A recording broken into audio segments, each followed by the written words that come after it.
Olha, entre junho e julho, quem não teve, conhece alguém que teve algum problema de ordem respiratória, inflamações, infecções de garganta.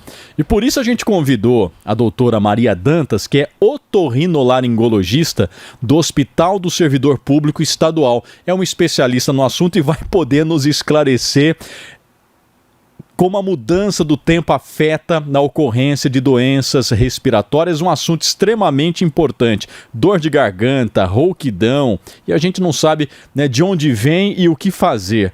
Doutora Maria Dantas, muito obrigado por atender o convite aqui do Jornal da IP para falar com a região de Araraquara inteirinha sobre o que é faringite, o que é laringite. Bom dia, doutora Maria Dantas. Bom dia, Luiz Antônio, prazer estar aqui. Obrigada pelo convite, viu? É uma grande alegria. Então, essa época do ano, a tendência mesmo é aumentar o número dessas infecções, até por conta dessa amplitude térmica que a gente está tendo no começo da manhã, bem frio, aí esquenta ao longo do dia, depois esfria novamente. Outra situação é que a umidade do ar está muito baixa. Então, para a nossa saúde, o ideal é que essa umidade do ar fique em torno de 60% ou um pouco mais. Então, se fica em torno de 40%, de 30%, como está batendo em alguns dias, então as nossas vias aéreas superiores realmente não funcionam de forma adequada. Então, junto ao frio, o ressecamento, a poluição que aumenta no ar, então tudo isso afeta o funcionamento das nossas vias aéreas superiores e facilita o surgimento de infecções, seja faringite, seja laringite, os resfriados, que são as infecções das vias aéreas superiores, nasofaringite aguda, então tudo fica mais inflamado e susceptível a infecções por esses vírus respiratórios. Agora, essas inflamações são provocadas por vírus ou bactérias, não é?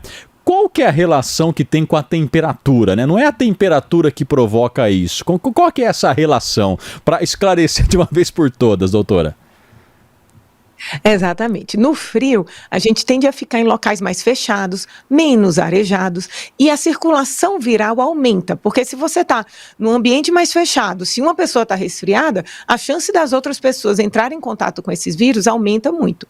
O frio em si, ele atua também porque diminui um pouco as nossas barreiras, as nossas defesas, as nossas células de defesa, elas não funcionam muito bem no frio, mas é mais por conta desse aglomerado, dessa circulação maior dos vírus e dessa falta de circulação do ar. Então, uma coisa puxa a outra. O ressecamento também faz com que a nossa mucosa não funcione de forma adequada. Então, são várias situações que culminam com esse aumento das infecções mesmo. Mas é principalmente por conta essa aglomeração e dificuldade em circulação do ar.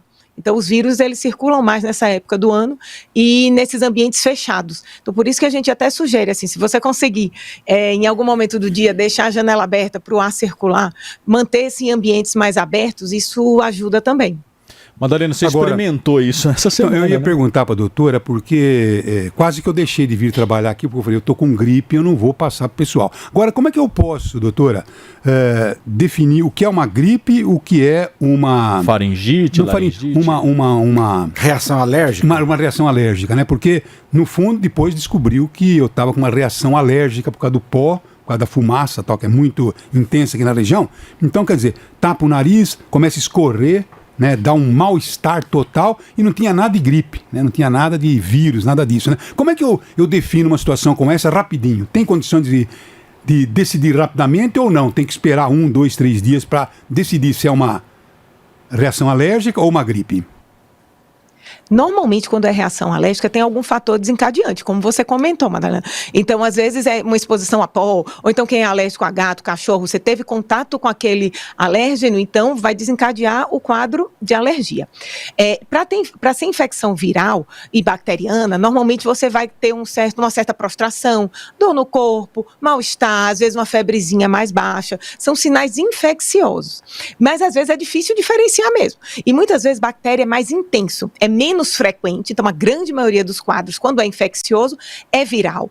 Uma pequena porcentagem é bacteriano e, habitualmente, quando é bacteriano, é mais intenso. É uma febre mais alta, é uma dor no corpo mais intensa, uma prostração, a gente não consegue fazer nada, é uma falta de ar, uma rouquidão mais intensa. Então, quando esses sintomas forem mais intensos, que são os sinais de alerta, aí a gente deve procurar o sistema de saúde. Mas, habitualmente, o mais frequente de todos são infecções virais e esses quadros, muitas vezes, passam com 2, 3, 4, 5 dias. Mas a fase alérgica também, quem tem alergia e tem uma irritação isso acontece muito, mas é difícil ter febre. Febre é um sinal importante. Mesmo ela febre baixa, ela fala mais a favor de ser um processo infeccioso. Então, provavelmente, você não teve um quadro febril e teve essa exposição a pó que deve estar muito intensa aí nesse momento. Agora, muita gente diz, doutora, que, olha, houve um médico que fala, isso é um rotavírus. O que é rotavírus e o vírus em si, né? O rotavírus, a pessoa é uma gripinha, um rotavírus e tal. Que diferença tem essa? Como é que a gente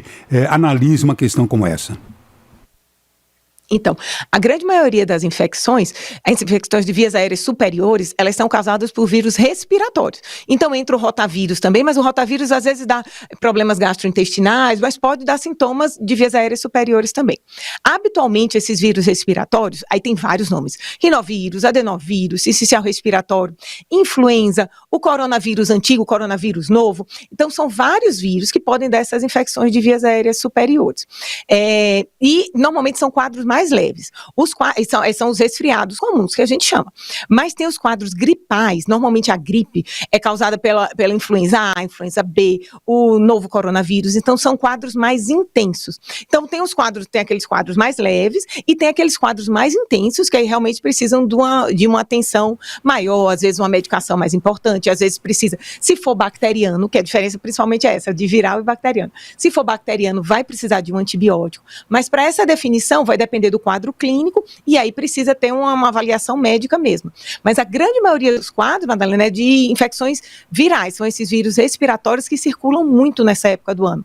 Até por isso que as vacinas, elas começam a ter as campanhas de vacina, elas começam um pouco antes. Justamente para chegar nessa época agora do inverno, o nosso corpo já está mais protegido, ele já está mais alerta para poder combater essas infecções de uma forma mais assertiva, mais importante.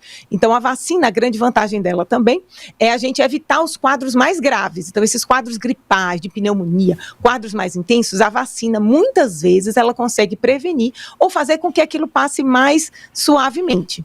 Quer dizer, a vacina ajuda a descartar, né, quase que necessariamente os casos mais graves e restando realmente essas inflamações e infecções. Agora, lá em casa é comum, pigarreou, a gente já faz um chazinho de gengibre.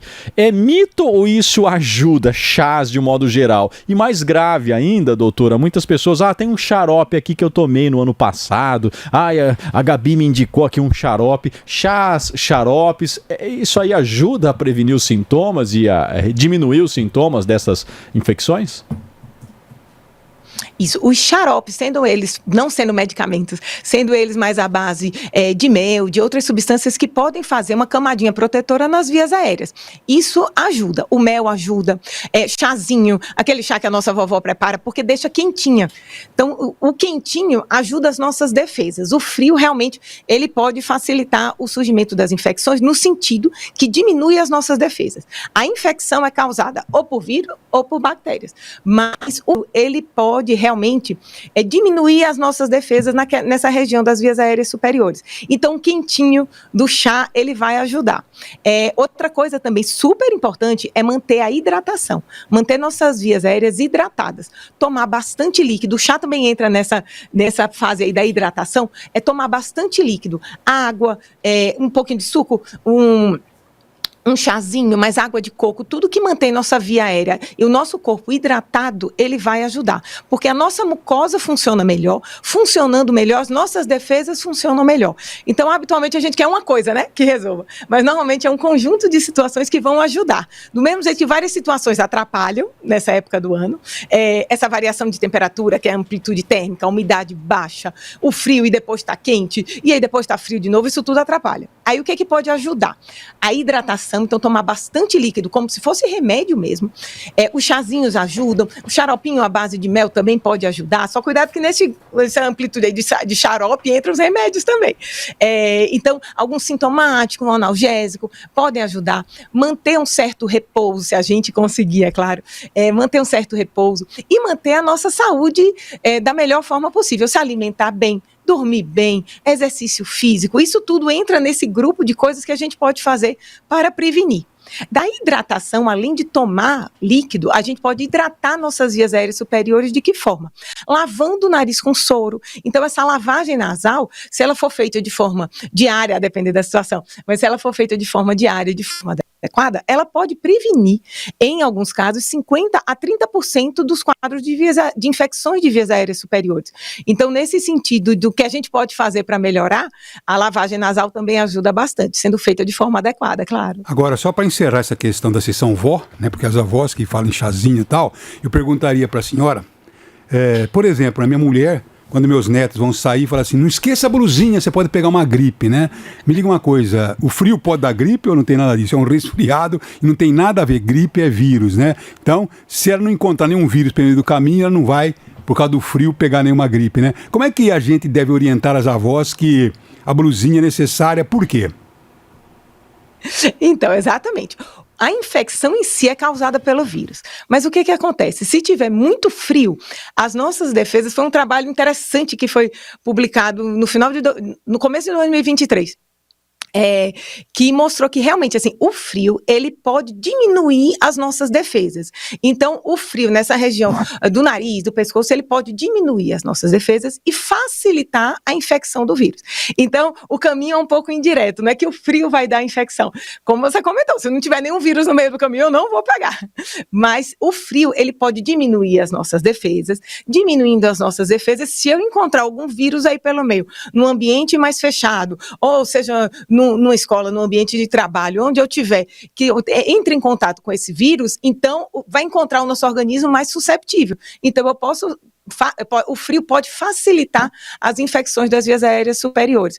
Então, isso que a vovó falava, assim, de um agasalho, se manter aquecidinho, isso pode ajudar.